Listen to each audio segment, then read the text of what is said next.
Good evening. I'm Henry Olson. I'm Vice President of the American Enterprise Institute and Director of its National Research Initiative, which is a foundation or an organization within AEI, entity, that's what I was looking for, entity within AEI that supports original domestic policy-related research and big think books, of which our current speaker, Arthur Herman, is the author of the book that is the subject of today's discussion, Freedom's Forge, clearly is one of.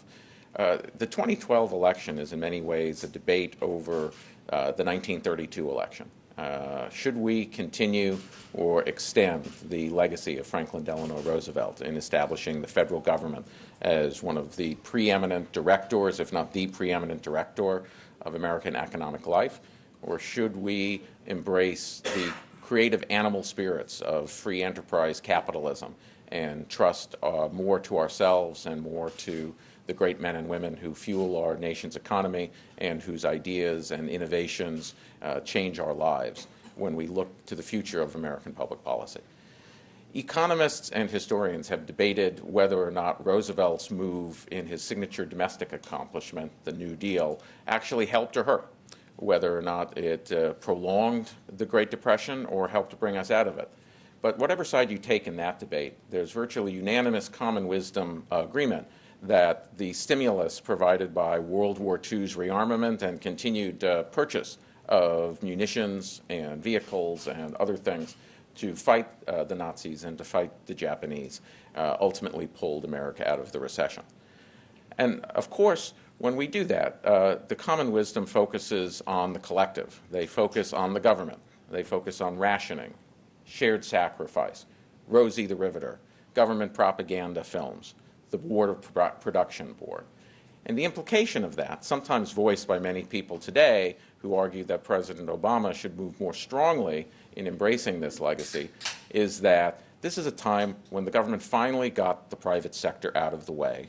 They got to steer the main ship of state. They got it right. And that the problem is that we've abandoned that legacy.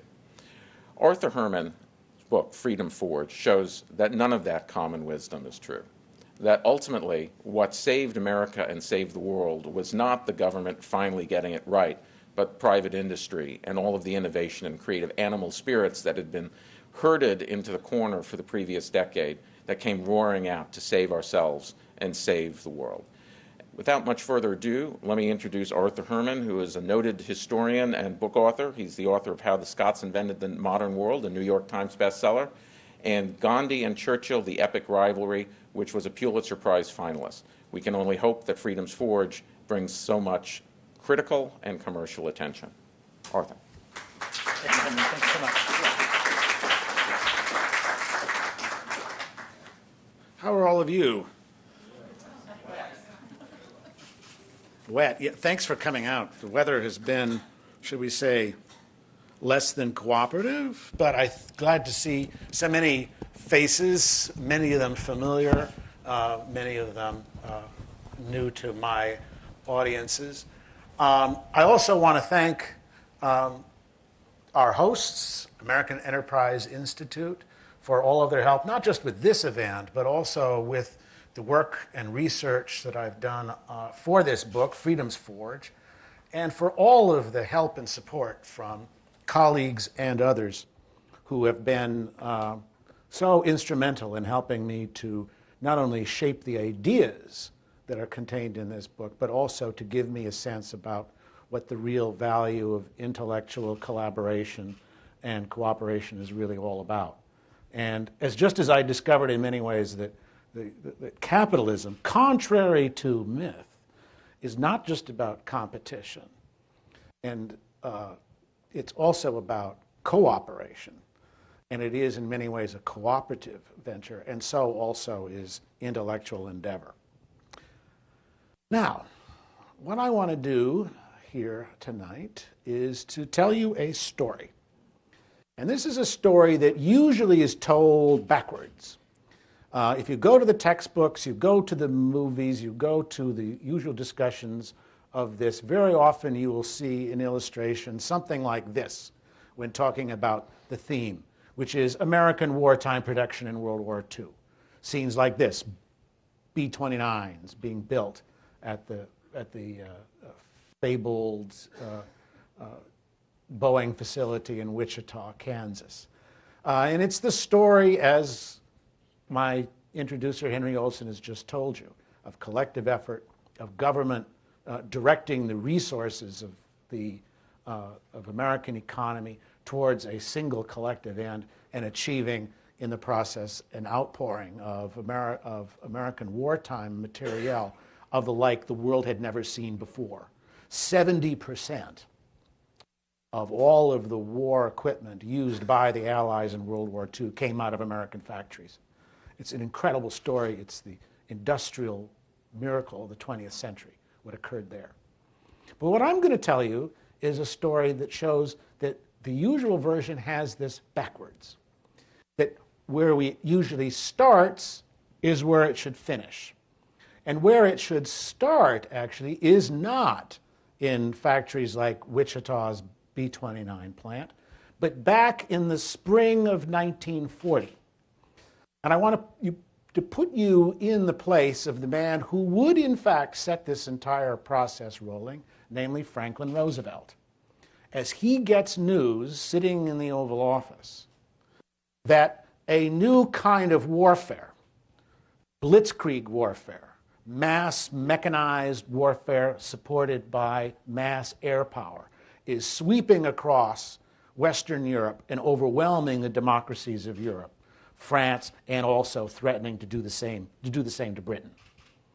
And Franklin Roosevelt realizes, sitting there, that if France falls and Britain falls or remains isolated, war is coming to the United States. Maybe not in a year, maybe a year and a half to 2 years, but war is coming. And Roosevelt realizes that when he will be facing a situation in which America must prepare to face an enemy whose military might looks like this, when our military might looks like this. This is the belly flopper. It was an experimental vehicle tried out by the U.S. Army in the mid-30s, later dropped, but it gives you an idea about what the contrast in military technologies the United States faced in the 1930s and in 1940. Roosevelt realized, he's sitting there in his desk, he realizes that the United States has the 18th largest army in the world. Holland has a bigger army than the United States has. Hungary has a bigger army. That it has a fleet, a battle fleet, the United States Navy, which is built around World War I era battleships, which has no real means of projecting power across the seas, let alone transoceanically to Europe, or even more far-fetched, across the Pacific. And then he has an Army Air Corps, not even an Air Force, an Army Air Corps, which consists of about 1,500 planes, most of them biplanes and obsolete trainers, whereas modern Air Force like Germany's and Britain's, we're talking 5,000, 6,000 warplanes, modern warplanes. And he suddenly realizes he's got to get this country ready for war. He's got to get this country ready to build the kind of force that it's going to be necessary to win this war. But how are you going to do it? Where do you start? The Navy and War Departments have no clue. They went through the process of World War I and it had been a fiasco, trying to take over factories and trying to place orders and decide what was going to be made. None of it arrived in time for our soldiers fighting overseas. He faces a Congress which is deeply, deeply mired in isolationism, which has no interest at all in spending any kind of money for rearmament of the United States. World War I, after all, was the war to end all wars. So authorizations, forget it. It's not going to come for any kind of massive military buildup. How are you going to deal with this situation? Where do you turn to transform both the American military, but also to get the U.S. economy, after a decade of depression, geared up for this kind of production record? Well, the place that you turn is American business. And that's what Roosevelt did. Roosevelt hated business. He despised businessmen. He had campaigned 2 presidential elections